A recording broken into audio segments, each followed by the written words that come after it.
दोस्तों जय श्री राम। विष्णु पुराण सभी 18 पुराणों में से एक है। 18 पुराणों में विष्णु पुराण का आकार सबसे छोटा है। विष्णु पुराण में 23,000 श्लोक हैं। दोस्तों विष्णु पुराण में द्वितीय अंश के दूसरे अध्याय में सुमेरु पर्वत के बारे में बताया गया है। दोस्तों मैं आपको सबसे पहले सुमेरु पर्वत के बारे में बताता हूँ। सुमेरु पर्वत मान्यता अनुसार पृथ्वी के मध्य में स्थित है, जो आज के कजाकिस्तान, रूस, मंगोलिया और चीन के मध्य स्थान को इलावृत कहते हैं। इस इलावृत के मध्य में ही सुमेरु पर्वत स्थित है। इसका वर्णन एक ऐसे पर्वत के तौर पर मिलता है जो सोने के समान चमकीला है। दोस्तों आपको यह जानकर अत्यंत आश्चर्य होगा कि आज से कई हजारों साल पहले लिखी इन पुराणों में उस पर्वत की लंबाई, चौड़ाई और वह पृथ्वी के भीतर कितना धंसा हुआ है, इन सब के बारे में स्पष्ट रूप से लिखा हुआ है। विष्णु पुराण में सुमेरु पर्वत की ऊंचाई लगभग 84,000 योजन,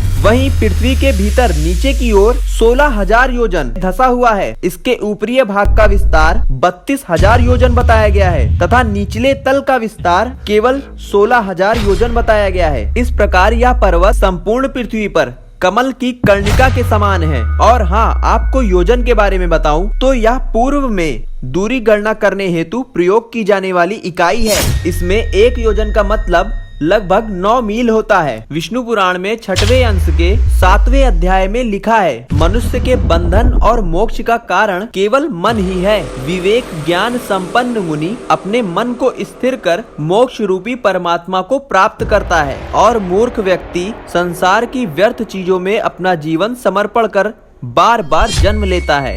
दोस्तों विष्णु पुराण में 4वें अंश के 3रे अध्याय में नर्मदा के स्मरण का वर्णन मिलता है। इसमें बताया गया है कि नर्मदा को सांपों द्वारा वरदान प्राप्त था, क्योंकि नर्मदा ने संपूर्ण सर्प कुल की रक्षा की थी। सांपों ने नर्मदा को यह वरदान दिया था, जिसे भी सांप से डर लगता हो, अंधेरे में सांप के काटने की आशंका हो, उस क्षण जो भी नर्मदा की स्तुति कर उनका स्मरण करेगा, उस पर सर्प के विष का कोई प्रभाव नहीं पड़ेगा। नर्मदा के स्मरण मात्र से सर्प व्यक्ति को किसी भी प्रकार की हानि नहीं पहुंचाएगा, जो कि हमें विष्णु पुराण के कथानुसार प्राप्त होता है। दोस्तों विष्णु पुराण में 6वें अंश के दूसरे अध्याय में कलयुग को महान बताया गया है। अब आप यह सोचेंगे भला ऐसा कैसे हो सकता है, क्योंकि हर जगह कलयुग की बुराई और पाप के बारे में सभी सुनते आए हैं। दोस्तों ये तो सत्य है कि कलयुग में पाप तो चरम सीमा पर होगा, हर तरफ अत्याचार होगा, दान पुण्य भी नष्ट हो जाएगा। परंतु व्यास जी ने इसकी अच्छाइयों के बारे में भी बताया है। इस विषय में महामुनि व्यास जी ने कि जो सतयुग में यज्ञ तपस्या सहस्त्रों वर्षों तक करके फल प्राप्त किया जाता है,